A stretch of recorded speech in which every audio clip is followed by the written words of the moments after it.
একদিন মন চাওয়া ছাড়াও আল্লাহ আল্লাহ করতে হবে, বাধ্য হবে, কিন্তু কোনো মূল্য হবে না। নাইলে কোরআনে কেন লেখা আসতো, কেন হাদিসের তাফসীর করতো, টানা 1000 বছর পর্যন্ত চিল্লাইতে থাকবে। 1000 বছর পরে ডাইরেক্ট কোনো জবাব আসবে না। ডাইরেক্ট জবাব আসলেও কোনো বেনিফিট পাইতো, মাধ্যম দ্বারা জবাব আসবে।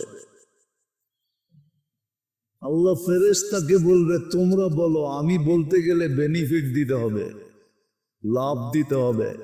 না হাদিসে আছে, মান খাতাবাহুল্লাহ লাম ইউআদ্দি, যাকে ডাইরেক্ট আল্লাহ সম্বোধন করেন তাকে শাস্তি দেন না। ভালো মতে বুঝি, তো ঘুরায়া বলবে, ফেরেশতাদের মাধ্যমে বলাবে, এদেরকে বলো ক্বালু সাউ ফিহা ওয়ালা তুকাল্লিমুন, আজকের থেকে বাকশক্তি তোমাদের হরণ করা হইল, চিল্লাইতেও দিব না, কিছু উচ্চারণ করতেও দিব না। হ্যাঁ, সত্য এটাই।